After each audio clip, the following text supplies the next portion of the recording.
And we'd just like to welcome Frank, and thank you, Frank, for putting this all together for us. So take us on a trip around Cape Cod. Okay, gang.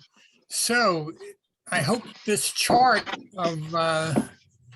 of Cape Cod and Massachusetts and is very clear. So we're going to start out starting with our 25-foot boat. 3 boats ago, we had our 25-foot Catalina, and then we moved up to a 36-foot racer, and then we moved up to a 40-foot J boat. We've taken all of them out to Cape Cod over the years many times. Almost every year, I would hang out in Cape Cod because my father and my mother used to live there as retirees, and my sister still lives there. She first lived in Nantucket and then moved to Cape Cod from Nantucket Island. So I'll take you, I'm gonna, yes. Okay, so cruising to Cape Cod from North Shore Yacht Club. About the only the advice that I would give anybody is it's the kind of trip that you don't want to do on a schedule. You're really going to take your time getting out there, and the tides and the currents and the winds. So I would always take my time going out there. And tonight we're gonna jump out to Block Island, which Block Island would normally be my jump off point. And today with GPS and with AIS and with radar, entering into the salt pond is no big deal if you come in at night. So you're, and and in the years that I didn't go straight through, some years, some trips out to Block, I would just shoot straight out, and otherwise I would normally always stay in Milford and in the Connecticut River, but every harbor on Long Island. But that's another talk. So starting with my 25-foot boat, I would sail out to, and back in those days when we had the 25-foot boat, we only had a depth gauge, was the only instrument we had. So you wouldn't want to be coming into Block Island. So here we are at coming into Block Island from the Long Island Sound, past the Coast Guard station. And the latest thing that I've discovered, the thing that I've discovered on Block Island now is over here, I've discovered the Block Island Club. But it's not a yacht club like our club. It's a not-for-profit organization, and they have at least a half a dozen Colgate 26s. And if you join, they let you join for a week at a time. So that's my latest discovery. That way I could leave my boat at the mooring or wherever I'm keeping it. If I want to take people out for a sail to watch whatever's happening, I could just, for a couple $100 for the week, I could have a 26-foot Colgate without an engine to go out and watch the racing, if it was Block Island Race Week, whatever it was. And so here's Block Island itself, 7 miles. And on the other side of Block Island, so this is coming from Long Island, but on the other side, so you could sail around. And like the year that I did taking people from the club, I did a circumnavigation of Cape Cod. I like doing circumnavigation. So that year we used the old harbor. So the old harbor's on this side of Block Island, and the next slide shows, here's the old harbor. And you can see there's just a few moorings over here and a couple of docks here. So it's not really a harbor that you want to hang out in. Now, once you're here, on my way out to Cape Cod, the choices that I would make, frequently I would make the next jump. Instead of going right out, it's about 30 miles from Block Island to Cape Cod, I would do a 20-mile jump to Newport. So Newport, so here we are at Block Island and Newport. So I'm going to jump over here. That makes me 10 miles closer to getting to Cape Cod. And you know, and when we're talking about Cape Cod too, we have Hey, would Buzzards the Bay. musicians stop, please? Sorry. Musician If playing in the everybody could background. mute their phones, that would be helpful. You know, somebody has their radio on or something. So here we have Buzzards Bay and the Vineyard Sound and the Nantucket Sound. These are all places just to hang out. So first we're going into Newport. My first stop is Newport. And sailing into Newport, one of my favorite places in the world. Needless to say, Newport is just, it's all about boats, and all of Rhode Island is all about boats. And over the years, so here coming into Newport Harbor, and you have Jamestown on this side. And with our 25-foot boat, I would come out here and like we would treat this, and I would circumnavigate Newport. There's a bridge, I think, on our next. So here's Newport Harbor. And here, if you're hanging out with the swells around the New York Yacht Club area, Fort Adams, where they have the jazz festival and here's Goat Island, one of my favorite spots of all on Newport. And over the years, in the beginning of our coming out here, with our 25-foot boat, like 35 years ago or something, you know, so these are the America Cup boats. They've got all of these, all of the old time racers that when we held the America's Cup in Newport, all the people would hang out, all of these America Cup boats are hanging out there. And sometimes Jody and I would even have our 25-foot boat in Williams and Manchester. We could pay by the foot to be rafted up to an America's Cup boat. Pretty exciting. So, and so this is, so on Goat Island, again, one of our favorite places, and it's a favorite spot because a lot of retired naval people just hang out in Newport. And you sit out here and you have your early bird special dinner. And so, and then coming out of, if you did a circumnavigation, you can come out this other side, and this is where you went into Newport. You can come out here in the Saconic Point. And this is an Army Corps where the Blue Arrow is. It's an Army Corps of Engineer harbor, the same type of harbor that when they built Point Judith, built by the Army Corps of Engineers in the 50s, I think. And there's the lighthouse out at the point. So then we can do a 20-mile jump to, now, again, we're gonna, so what I would normally do, I was never in a hurry to leave Cape Cod since my mother and father and sister lived there. And a cousin lives in Plymouth still. Couldn't get the So- sound to work on the computer. So, using the sound from here and looking at the picture here. Excuse me?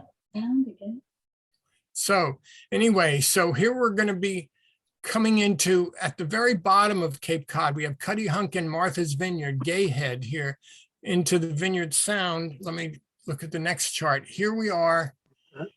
Here we were at Block Island, and here we were. So from here, if we came from Newport, so we have our 20-mile jump. And when you're out there, I've been out here and where you really feel like you're in the ocean, in the middle of the Atlantic, because if it's not an offshore breeze, you can have waves that have been developing all the way in Europe. So when you're sailing across here, it can be very oceanic. And then I think the next slide, this year, I went into the Vineyard Sound, and no, this is entering into Buzzards Bay. And one of the excitements, I guess all sailors talk about the rocks that they hit. I was on a beautiful swan, taking a beautiful swan in here before the days of GPS. And we hit the hens and chickens here. So when you're entering Buzzards Bay, this is the entrance to Buzzards Bay, you want to stay out in the middle. And today, of course, with GPS, nobody hits any rocks. And so on the other side from the hens and chickens, when I hit Massachusetts that time, you have Cuddy Hunk. Come in and watch this. The beginning of the Elizabeth Islands. And then at the beginning of Martha's Vineyard, you have Gay Head, the light there. So here I am in Gay Head, like standing on the tip of Martha's Vineyard, that foot that was sticking down, looking across, and this is Cuddy Hunk, about 5 miles across. So I would just hang out in either Cuddy Hunk, or this is my favorite spot probably on the whole vineyard. This is into Menemsha. Menemsha is really swell. And you can drop an anchor out here, and the inner harbor is incredibly small, and it is just so cute. And the best lobster in the world in Menemsha. So, and if you contact, and I just threw out the phone number there, but if you contact the harbor master, you'll find out if there's only about 8 berths inside of Menemsha. So you better be sure you've got a place waiting for you. You're looking at pictures. And this is what Menemsha looks like. This is so cute. What's the depth there? Out of Oh, curiosity. I would bring my racer in here with an 8-foot keel. So, Okay. you know, you're not going to bring it up this deep into the harbor. You can see that this is pretty shallow here. Back here, there's actually just 2 or 3 berths. Can you go into the pond, Menentia Pond? This is into Menemsha Pond, yeah. And you eat the best lobster in the world and you hang out here. Can't get in with your boat. I mean, that's the main thing you're doing on this trip, is eating and drinking and racing. There was even always, I would time quite a bit of it so that I could get involved with racing when I was, especially when I was in my 30s and 40s and 50s and 60s. So here's Menemsha. And so we left Menemsha and maybe we cut across to Cuddy Hunk. Cuddy Hunk is like, and to a lot of people who hang out in Cape Cod, Cuddy Hunk is a favorite spot. You can see, so you're going to come around this way to get into Cuddy Hunk, and there's a channel coming in here. You see this small square here. I don't know how clear that is. That's where they'll have moorings. And right behind this, north of it, there's a very small area. You can see the depth is 1 foot. Yeah. So seaplanes land here, which is pretty swell. I mean, this is so typical of Cape Cod. Everybody in Cape Cod is just on vacation, and they're all people that are just having a swell time. So I was once anchored here until we learned, and they chased us out of there, that you had to go move about 50 feet to a mooring because these seaplanes don't need much room at all to take off and land. And you hang out on Cuddy Hunk and you eat lobster, and there's a nice hill up here, and you just play with your family. And so here's a picture of Cuddy Hunk Island. And Big. so we usually stay at a mooring at Cuddy Hunk, and some years we would stay at a dock. And I've even been in there when we got involved in a nice storm and a nor'easter. And it's a very safe harbor. We So were in Cuddy Hunk and they don't sell booze. So we ate a lot of ice cream for 3 days. We never made it to Martha's Vineyard. And a lady got anaphylactic. She got bit by some underwater creature, and the seaplane landed and picked her up and took her to Massachusetts to a hospital. wow. Yeah. Oh. Well, you don't know what's in the water. So then now here we have the Elizabeth Islands. The Elizabeth Islands, the two islands up, you're on your way to Woods Hole here. So you have all of these openings between the islands are called holes, and Woods Hole is up at the top, and down at the bottom is Quick's Hole. And so two islands up from Cuddy Hunk, we get to Nashon Island. Nashon Island, owned by the Forbes family, friends of yours, I'm sure. And they allow you to go on shore there, and you can anchor in Tarplin Cove, but you're going to have your own dinghy to get on shore. So that's a good place to hang out. So going up the chain, we get to Woods Hole. And so and Woods Hole, I guess one thing, when you look at Woods Hole, you start getting worried about current. You're going to have very strong currents as you go up in towards the top of Buzzards Bay. So you have to play everything, especially when we had our 25-foot boat, 2 years that I brought it here, it was before we had bought an engine for it. So you had to be very careful.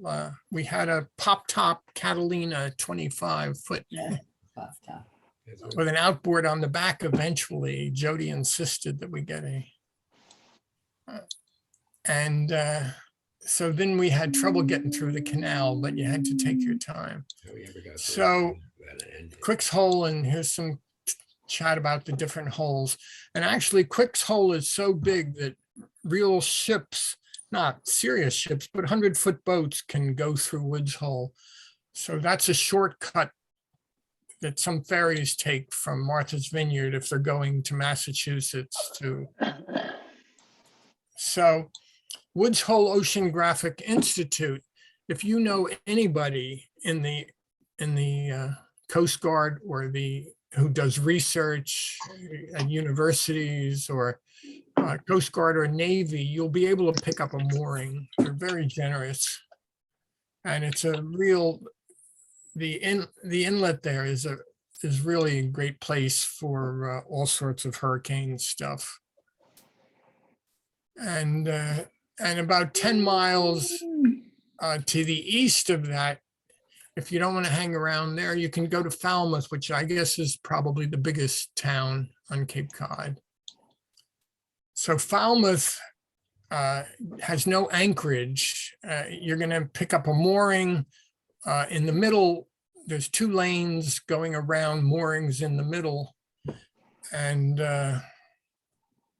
so that's Falmouth. And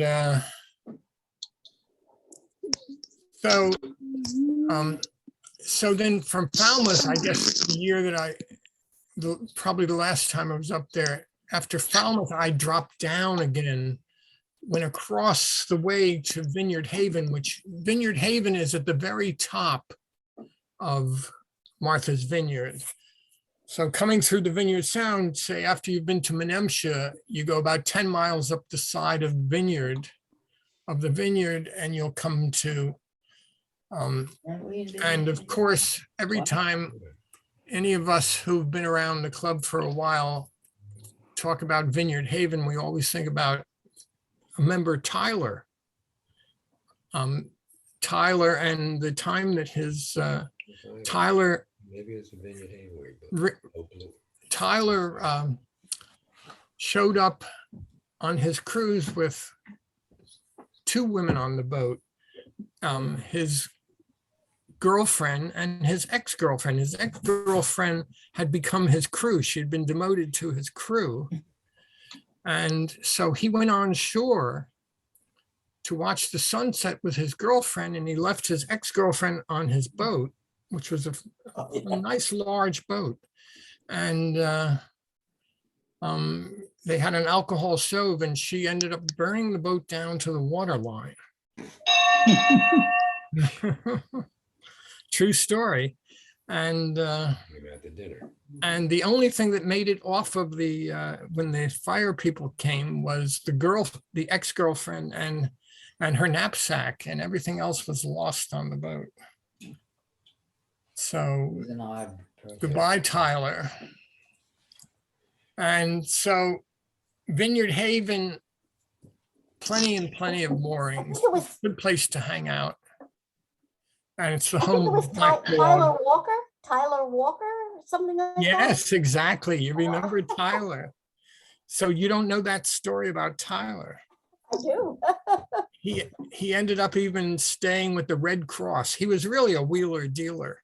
Yeah.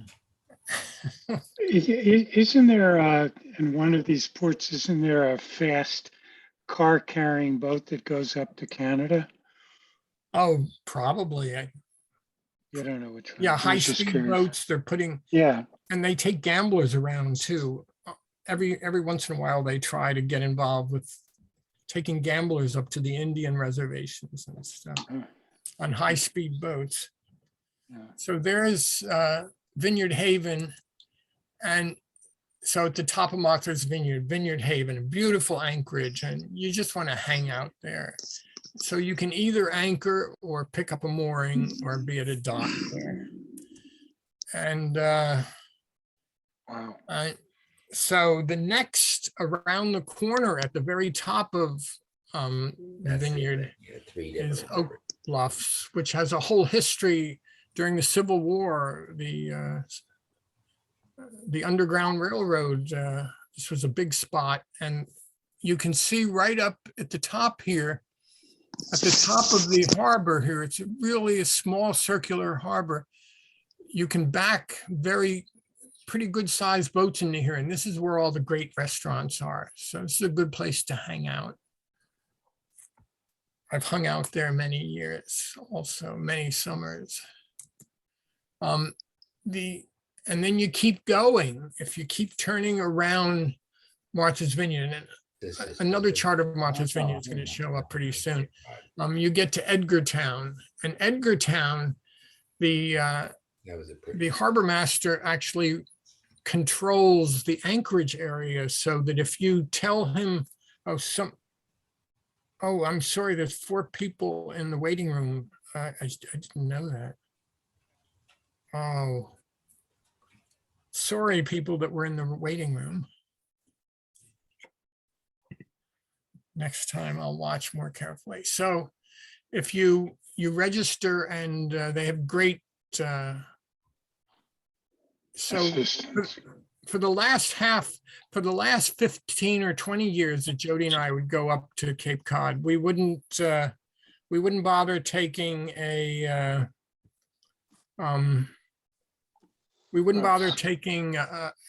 dinghy. We would just use, there's tons of water taxis all over the place. So, Huh. and of course, when you get to Edgartown, Chappaquiddick is at one side of Edgartown there. So here's Edgartown, which is all the way around the corner of the vineyard. Beautiful anchorage and a lot of beautiful boats, a lot of nice, classy boats. Old boats. Some of the, in fact, I've met two of the Kennedys on water taxis over the years. And Onassis was staying there also. So here's actually, here's a decent chart just to show you. Here's where we were. So we turned this entire corner on Martha's Vineyard at the very top. I think the next place I'm going to jump in the slideshow is over to Nantucket, which is where my sister used to live. And she stayed there until some hurricane came and she got island fever with the approaching hurricane, and she moved on to Cape Cod, which she considers the mainland.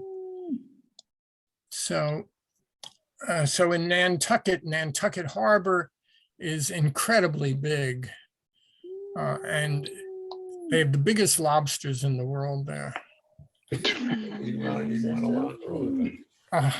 why I got into my lobster pots. And steamers. Some summers I would mainly eat steamers too. You have great steamers the whole time. So from here, I might shoot over to Hyannis to visit the Kennedys or my parents. My parents used to live in Hyannis.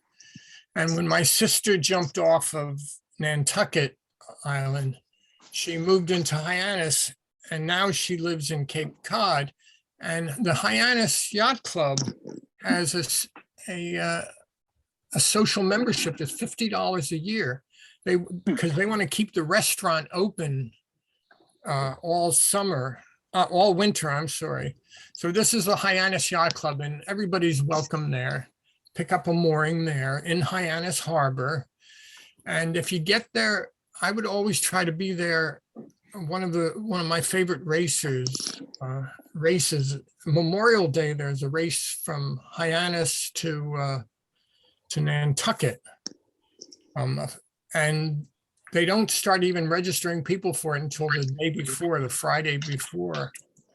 The Fagawi race, where the Fagawi, Memorial Day race. And of course, there's great parties.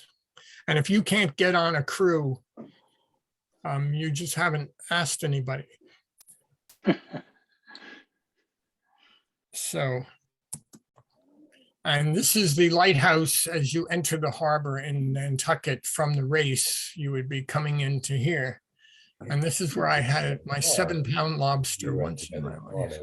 Cape Cod, she'd pick us up in the car. So, I can maybe, if I may, relate please, something. Robert. Yeah, hello, everybody. It's nice to see you. We arrived in Nantucket, Marie-Françoise and I, the day after the race, but there is actually a race leaving from Nantucket back to Hyannis. Yes, exactly. And we just said, hey, we'll take part of the race. It was a ball. It was wonderful. And the restaurant in Hyannis was absolutely fabulous. Good fabulous. lobster. We had some good wine and so on. Then we came back to the boat and we said, oops, wait a minute, Katrina is coming, the hurricane. So we actually cruised from Hyannis straight to Nenemsha in one shot overnight because we were scared to death.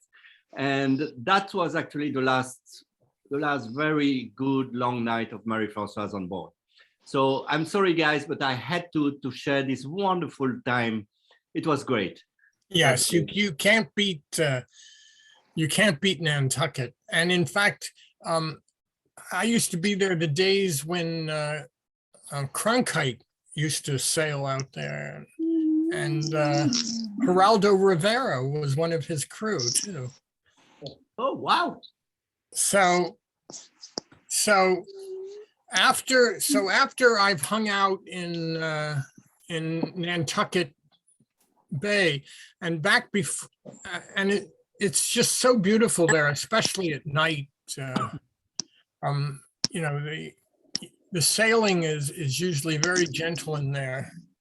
So if you came back, so this is coming back from Hyannis and say we went through Woods Hole and we end up coming into Buzzards Bay. And now we're going to say follow Forever Young, and we're going to follow them up to Maine. If we're going through the Cape Cod Canal, I'll take you to some of the harbors inside here. Now, remember when we were coming into Buzzards Bay, like we could have come through Cuddy Hunk here and Quick's Hole, or you took a shortcut through here, or you went through Woods Hole up at the top. And the most impressive harbor probably in Buzzards Bay is I think it's the next, is New Bedford. It's full of fishing boats and a lot of serious ocean fishing goes on in here. So, and so that's at the very bottom. So after you missed hitting the hens and chickens at the entrance to Buzzards Bay, you could dip into New Bedford, which is a very commercial harbor. There's about 1,000 fishing boats in there. Here's the Bedford Whaling Museum, but I'd rather go to Mystic if I had children with me. So the Bedford whaling, so Bedford, I guess, was a famous whaling spot, but any place they could put a boat in Cape Cod was famous for whaling, as you asked Moby Dick. So here's the New Bedford Yacht Club, and they're very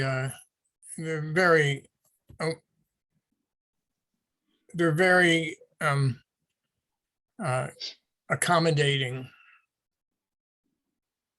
And of course, about 10 miles further into Buzzards Bay on your way to the canal is the Marion Yacht Club, which is famous for the Bermuda race, the off-year race, the non-spinnaker race. So in Marion, and they're very nice there. And so after Marion, sometimes I would even go up into Onset at the very top.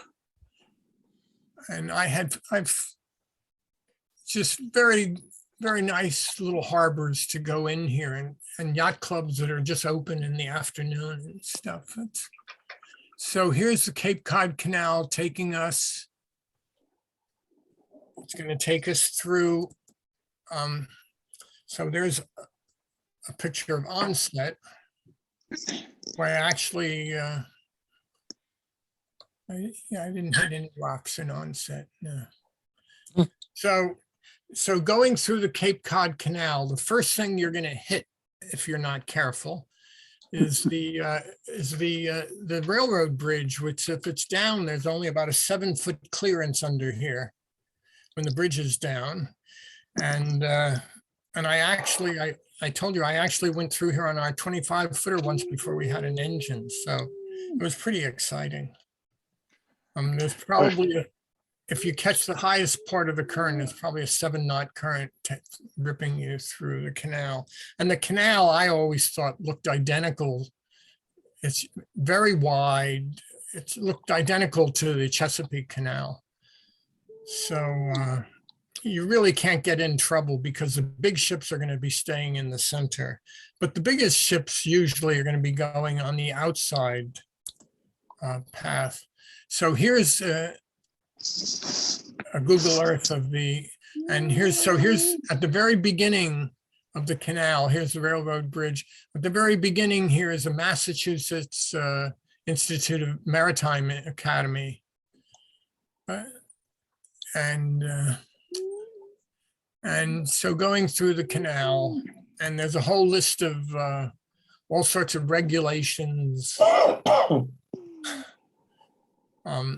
Basically, what they had to do with me and when I didn't have the engine, they sent someone out. A Coast Guard boat came out and just stood by us while we were sailing through. So, and when you come toward the end of the canal, you're going to come to Sandwich, a big marina right at the entrance. So the entrance is going to open up into the Cape Cod Bay. And good restaurants in here. There's a little yacht club here. This is up on a hill looking down. So going out into Cape Cod Bay, and here's the bigger part of the bay, and the places you're going to go in the bay. I mean, I would frequently go to Plymouth, which I'm going to do on this slideshow. And my cousin lives in Plymouth, and he would always take me out for dinner. Where is the end of the canal on this? Here's the end of the canal. Sandwich, okay. At Sandwich. And you could just go around here about probably 15 miles up to Plymouth, or go across to P-Town. And this is where everybody hangs out. Everybody has their P-Town stories to tell. And of course, for those of us who go into Barnstable, we all know famous, one of our club members had a famous, he took a group of people back from there, a very exciting trip back. He invited people to bring his boat back, and they had I'm not going to give you details of his trip on what's the boat? The J30 Cool Fire. Yes, he had an exciting cruise. If anybody was on that, maybe they want to mention that. But I won't give any details because it was embarrassing, I guess. So going into one of the exciting things about Plymouth, this is all very shallow water here, and they've dredged out. So here's Plymouth Harbor. And some cute museum stuff and good launch service. This is all, so this is probably an Army Corps of Engineer project, I don't know, but they've dredged out, and they must dredge this out frequently. So at high tide, at high tide, you can get in here to the moorings. This is Plymouth. But at low tide, this is you couldn't take any of, maybe our Catalina could make it out with a 4-foot draft. I could make it out of here.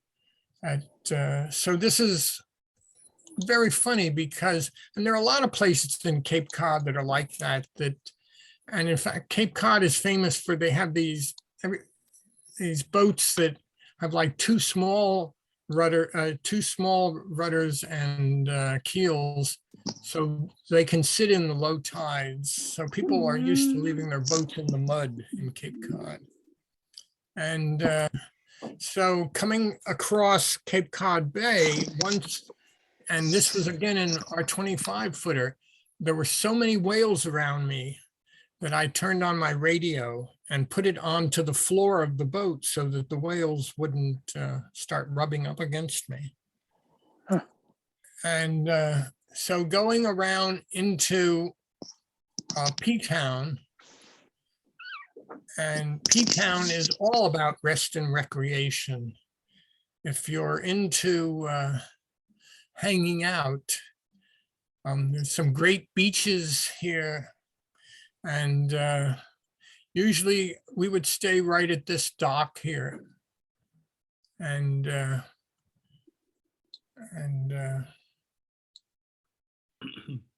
there's moorings out here if you want to save a little bit of money. So, and the last thing, so that's really the end of my, and the last thing I'm going to show you is just to talk about my circumnavigations. Jody tells me I did this 2 times. I think I only did it once, but but I did it with people from the club. One year I had Warren as my let me show you a slides here. No, yeah. So if you're going to do a circumnavigation, you're going to go from this black arrow to the blue arrow to the star is going to be the offshore. And then you're going to come back through the canal. Okay, you see, so this is your circumnavigation. And where you see this blue here, these are in fathoms, but you can have, so you're not going to cut across here except with a lot of local knowledge. And I guess today with GPS and all, people are going to be braver. But I come from the old school. Yeah, so this is like 120 miles from here to here. And this circle here is the beginning of called the Southern Channel up the side of Cape Cod. And this is 100 miles. So this whole trip from here around is about 250 miles to get back up to P-Town. So when I was circumnavigating, both times I started from Block Island, and when Jody gave me weather forecasts that everything was fine, I would start in an overnight trip and run around to here. And the Kovaches came with me one year. And so that's your 250 mile trip to here. And then you would get to P-Town again, and then you go back through the Cape Cod Canal, back to Block Island, and then back to the North Shore. So that's the end of my Cape Cod hotspots. I'll leave this slide up. Thank you. Excellent. Thank you, Frank. Any questions? Great. And maybe if there's a couple new sailors, let me mention one thing. All of my slides here and all of the navigation, I use open source computer software that's free. And all of my charts are downloaded free from NOAA. So, and they're on this computer that I'm using tonight. I have all of the charts of the East Coast. And so this is, a laptop is all I use today for navigation. Hey, Frank, this is Warren. Can you hear me? Hey, Warren. Tell them about the lobster pie you got and the lobsters you cooked. Where was that? Sandwich. Did I run into the? No, we were in Sandwich. You Yeah. love lobsters. I said, you have to have a lobster paw. So we went and got a lobster paw with your sister. And then we walked and the truck sold you. We got 2 or 3 4-pound lobsters and you cooked them on the boat. Yes, we ate a lot of lobsters. Carl Friedman, I wanted to know how far was it if I wanted to go up to Maine. I've been to the Cape Cod Canal, but again I went up to Maine many years ago on a big yawl, and then I flew back from Maine. How far was that? I went. To the Cape well, Cod Canal, let me tell you, and down east to Maine. yeah, I mean, you know, when I would go up to Maine, what I would do is you can, if you're going to make small jumps, you can make small jumps. Normally I would go up to Boston and then stop at where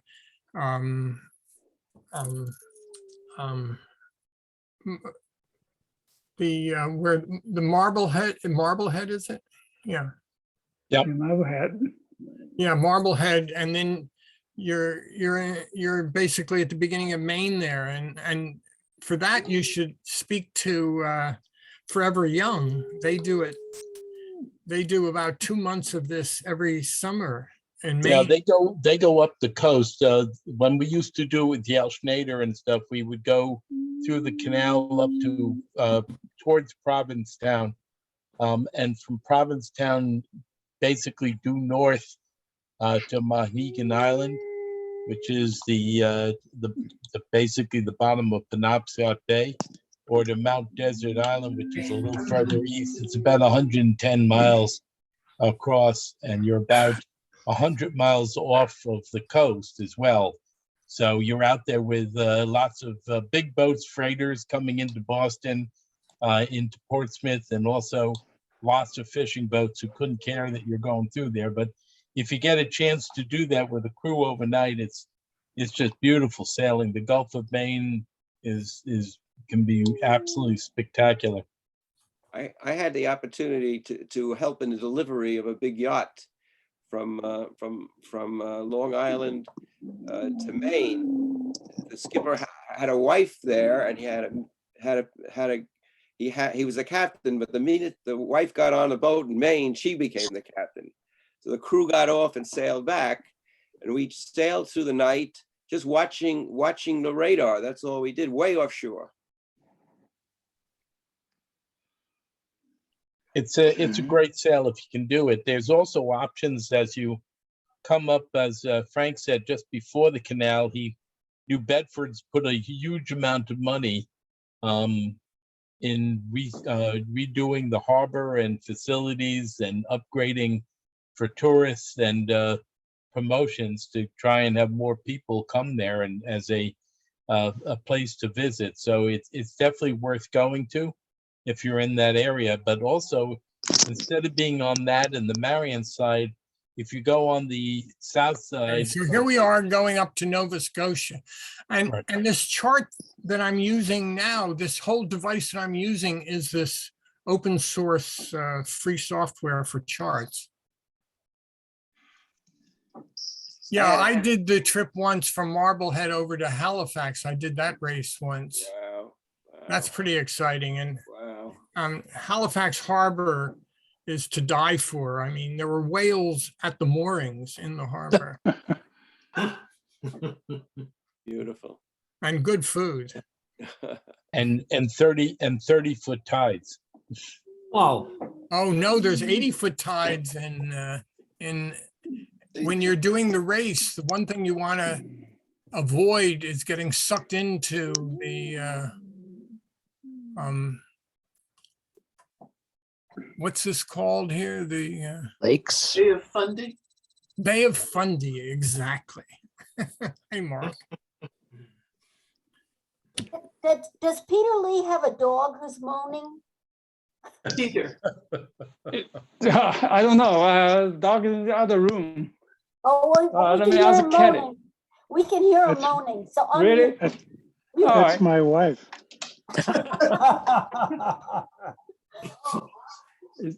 Is Shia moaning?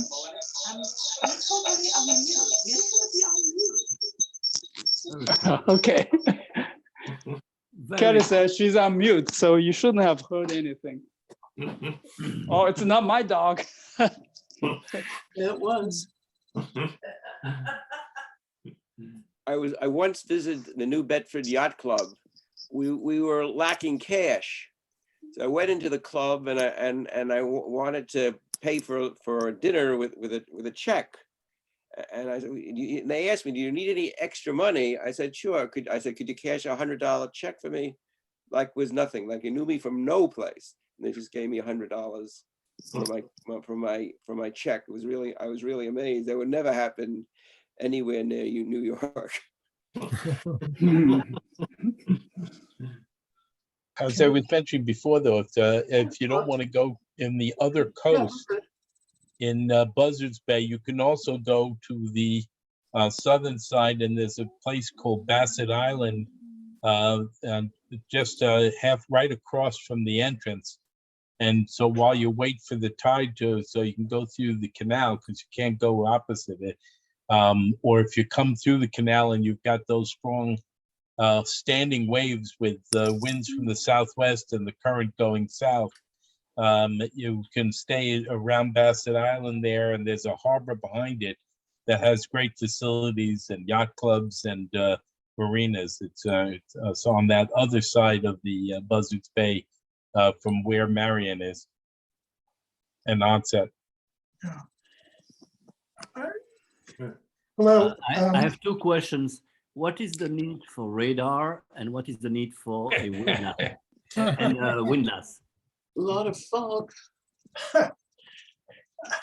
I can answer the radar question because I've come across from Block Island to Cuddy Hunk in very heavy fog, couldn't see anything, didn't have radar, didn't have RDF, had nothing. I had a wife on the bow with a lead line. And this goes back a while. And radar is a wonderful thing.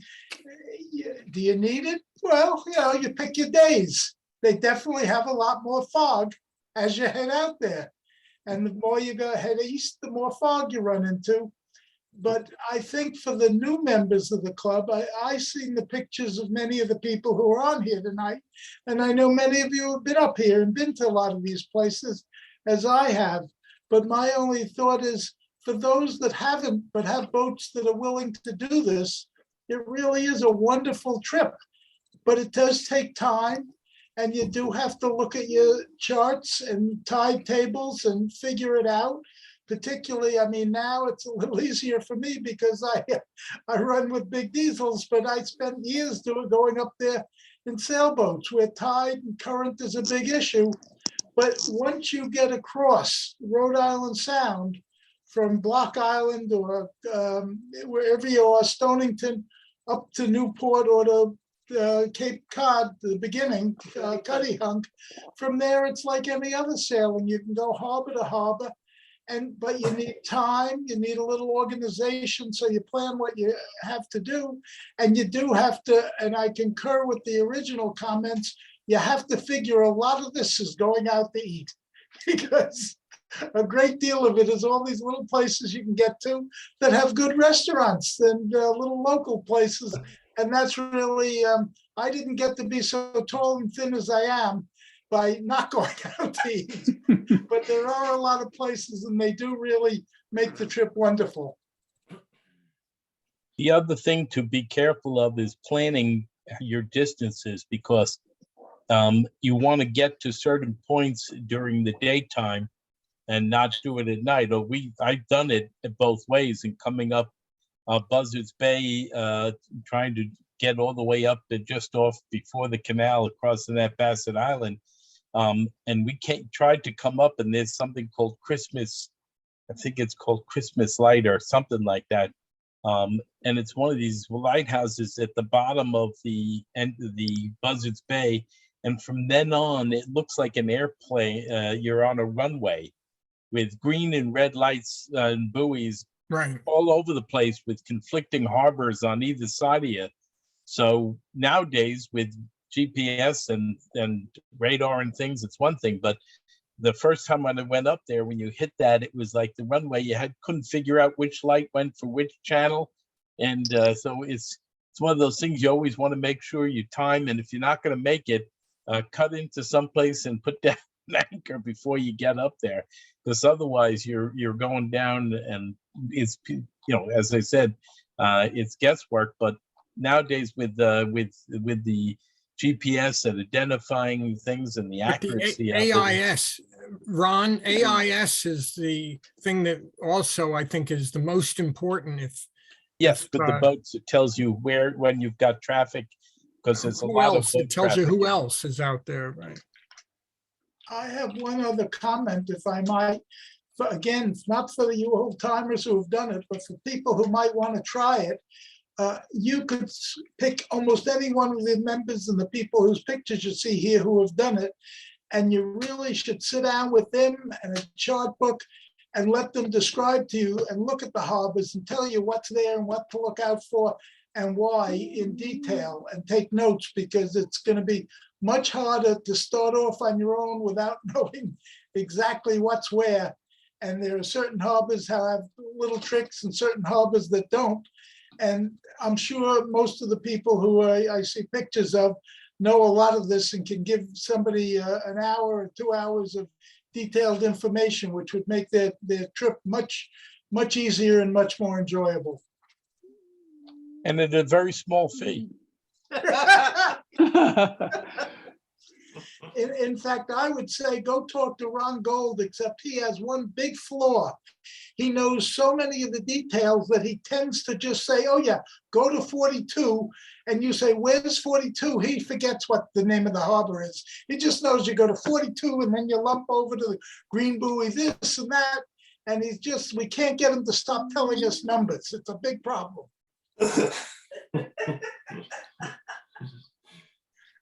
All right. My question is, how much time do you generally allocate for one of these trips? The summer. Well, I think I had summers off for about 35 years of my sailing career. I did that in a 27-foot boat years ago with a 2-week vacation. And we did that a couple of times up into Cape Cod, Buzzards Bay, got as far as Nantucket probably in there, but we can get up there and back with a 27-foot boat in 2 weeks. Yeah, it really depends on the on your tolerance for how long you'll be able to sail in a day, how many people are on board who can handle it. Because coming up Long Island Sound and getting there, you can do it and get to the bottom of the Buzzards Bay in 2 days, sometimes a day and a half. When I used to go with Yale, we would leave on a Thursday from the club, and we would make it through to the canal and up into Maine by Saturday afternoon or Sunday morning at the latest, sailing day and night, except for waiting for the tide at the canal. So, but that's delivery. That's not cruising. A lot depends on how long you want to travel, each day. And what I found in the later years of cruising is that it's better to be very flexible. If you happen to have wind or current that is a problem, you change your destination or you do a short day. But I can tell you too that in the later years that I cruised, I would go from Manhasset Bay to Fisher's Island in one shot, to get as far east as I could, but you also have to be cognizant of who you're sailing with, particularly the men. We tend to be a little bit too enthusiastic at the expense of the pleasure of the women, and it can turn off a lot of women. So you have to be careful to be considerate of who you're sailing with. I'd like to say that several years, my husband and I would take a 2-week vacation. We would go to Newport or Cuddy Hunk. We couldn't get any further than that. We had 3 kids and a cat, and we had a 24.5-foot sailboat. But we, like just everything Richard said, be prudent. The skippers need to be prudent if you want to keep a happy crew. If the weather's bad, you might go to a bowling alley or a movie or a museum, and always check out the various options for harbors where you can hold out for a day if the weather's bad, and it just makes it so much more enjoyable for everybody. And 2 weeks is a nice time. Newport is absolutely wonderful, and Block Island is terrific. And I agree that we've been to that club that Frank was talking about. They have coal gates, they have paddle boards, they have tennis courts. It's a great option. It's great, and it's not super fancy. On Block Island. When I was a youngin', we figured out how to do it with our family. I would take a crew of 6. And this was in the early 90s, and we'd sail right to the end of Long Island, and my wife and kids would meet us there, and the crew would take the car back. Then we jumped to Martha's Vineyard and Nantucket, and stayed in these places for a week at a time with the kids. And then as we came back, I would leave the boat off. Maybe I was out for about 3 weeks. I would leave the boat off in Newport and come back the next weekend to bring it back. So I would do it that way, or I would leave it there for 2 weeks and go back to the mooring and bring it back from that time.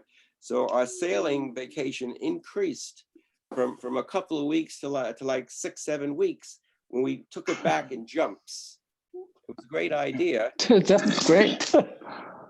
Do we have a group trip up to there planned for the club this coming year? Anybody? No. We've put one together 3 times, but had very little because people's scheduling. You know, some people can do 2 or 3 weeks, some people can't. The way we've planned it a couple of years ago was to be in a position to split it up, so those people who could take only 2 weeks might go with the club out to the East End and up to Newport, and then work their way back, and then there would be a group that might go up to Martha's Vineyard and Cuddy Hunk in that area, and then after that work their way back. Those who could take meet us, and then those people who couldn't make the first part of it could sail out to the East End, meet us, for example, in Shelter or Block, and then sail back the rest of the way. Again, as you heard from so many people, including Richard, how long you can sail during a day, what knowing your options is really important when you've got people on the boat. Sorry. And the idea of knowing what harbors are around as alternatives if you're getting tired or your crew's getting tired and you don't want to go to a lot of these places and arrive after dark. In the summertime, it's nice because you get more light and you can go farther because it's light till 9 o'clock. But so many of the places there are, as you go to certain of these areas, are tight little harbors where you don't go in at night. So there are people who can go into, for example, West Harbor on Fisher's Island and not worry about going in at night, and other people who would say, I'm not, there's no way I'm going up there. I'm going to go into a big open harbor before that, stay overnight, and then leave the next morning. So again, your cruising priorities and it have to do with your crew, your boat size, and your capability to be able to handle the boat with shorthanded in most cases. Thank you. All right. Obviously, I'd rather go with some people who've done it before. I wonder, Well, if people are interested, we'll put together itineraries and then pass them around and see if people are interested. And then see if a number of people want to go and try to do something. You know, a couple of years ago, as I said, we laid it out, and we even tried just to get people to do the trip out to the East End and up to Newport and possibly to Martha's Vineyard, and those are all doable within I'd say 2 to 3 week period. It depends on how far. That, for example, as you heard, a lot of people will just leave the club and go out to Fisher's Island or go to all the way through to Block Island their first day. Warren does that. I know, Warren, you've been and stopped sometimes in Mattatuck and then played the current from there to go on. So, and other people that would take them 2 or 3 days to get to that area. Right, just to see the bays on the way up would be interesting to me instead of rushing up there. if Ron, who knows all these harbors well, if we could get a Zoom meeting like this sometime, perhaps before this summer, there may be new sailors, people who would like to start cruising, who we could spend time talking about all the places going up from along Long Island Sound and give them a little more in-depth information about it to get them started. Because it is a good haul to first start talking about Cape Cod. First, you got to go through the first 120 miles to get to Cape Cod. And I think there are a lot of little places in Long Island Sound that are interesting to see and go to. Yeah. And unless somebody gives you enough detail to give you the comfort level to go up and try going to some of these harbors, I think that it's much easier if they've laid it out and spent some time and told you, oh, this is a good harbor to go to. It has restaurants. If you go here, you go there, etc. But I think that might get some interest before the season, and maybe you would get a number of people, 5 or 6, who would say, yeah, I'd love to spend 2 weeks and let's go from here to there without pushing it too much for any one boat. Good, yeah, that appeals. Great to me. idea. Ron, that is our next education event. We're working on setting up a presentation on cruising for, Long Island Sound between here and out east. So that is in the works right now. Great. Yeah, so Alan, we'll send out that information as soon as we have it.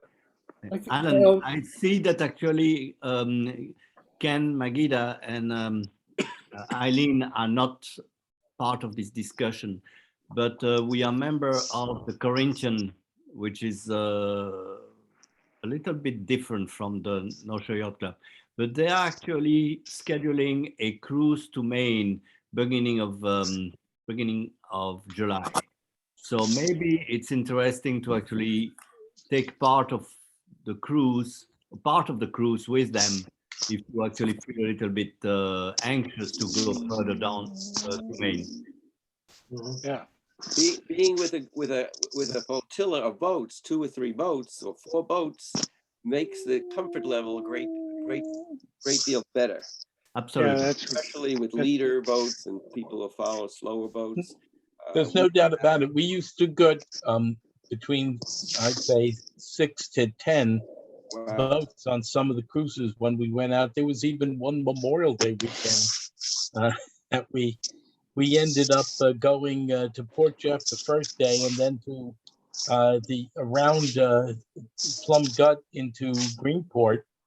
Stayed overnight at Shelter on Yacht Club, and then turned around and sailed from there back to all the way to Norwalk, Connecticut, and then back. And that was Robert can tell you about that, because he had Mary Lou on board, and it was a cold day, and the waves were coming at us. It was about 25 to 30 knots out of the north, so it was a great reach. But he ended up with frostbite. Ron. There is no cold day when Mary Lou is with us. Come on.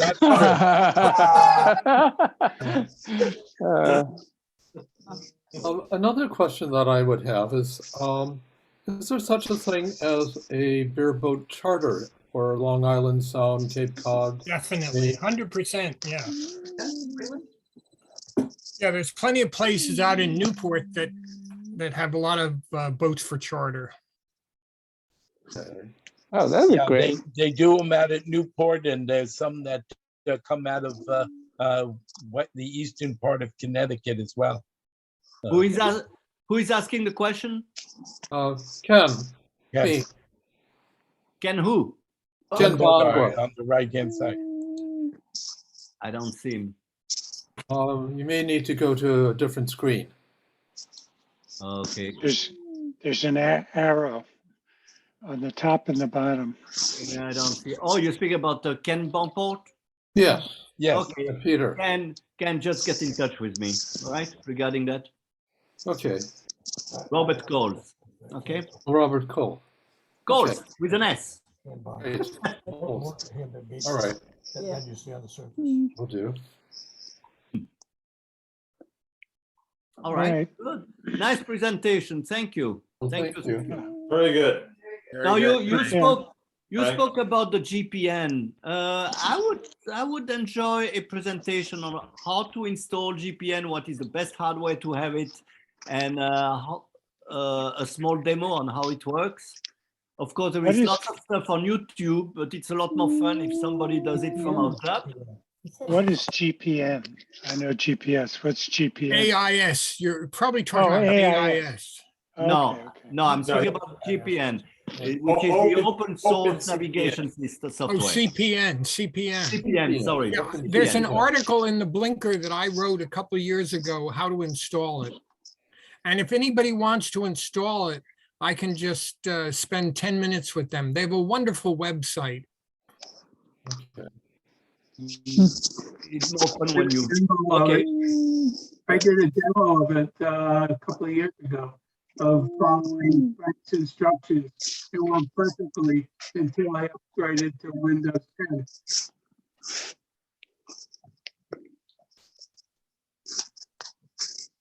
I don't know. I have AIS, but it only reads boats that are close, that are, transmitting, but I don't have That's it. what that's all you care about. Yeah, because I don't have it transmitting from my boat, just receiving. But as you just said, you don't need it except to know who's coming near you. Yeah, that would satisfy me. Okay. Yeah, it's a good start, and they also have programs now through Garmin and Navionics that will hook in to your GPS, and also with a program besides many of the radios that will have it. But again, most of those are receive, not send units. You can do it. That's a good one. It's better if you can go both ways, but certainly having the ability to be able to tell that where the boat is coming from, what direction and what speed is a big difference from where you used to have to track it on your radar and put vectors on it and try and figure out whether the thing was really moving and in what direction. Well, actually, it is mandatory for every boat above 50 meters, which is 150 feet, something like that, to have transceiver. So these are the big ones we have to take care of. And more now with the price of AIS, which is less than $600 for a transceiver, most of the people will actually have it. The problem is that people don't listen to the radio and they don't answer when you call them. Yeah. But Or at least you know where they're coming from, what angle, and how far away they are. That's right. But isn't that the idea that you need to send signals so that others know where you are? If you can afford to pay for that, Okay, I see. All right. It's less than $600 plus a little bit every year. It's nothing. Right. It's way cheaper than a radar, that's for sure. Yeah, that's for sure. All right, folks, I'm heading out. Just for giggles and grins, you can get an AIS transceiver handheld for $415 on Amazon. Yeah, but you don't want a handheld. If then a few dollars more if you just want something. But again, just you can get for a smaller boat, just a handheld. And that transmits in addition to receiving, or what? Correct. Oh, okay. Okay. Okay, guys. Thank you so very much. Good. It was very Thank you, nice. Frank. Great fun. Thank you, Frank. Good Thank you, job. Frank. Thank you. It was a great meeting. Thank you, Frank. Yes. Well done, Frank. And thank you, Richard. Okay. Thank you all. very much, All Frank. right, thank you. Good night. Thank you, Frank. Thank you, Frank.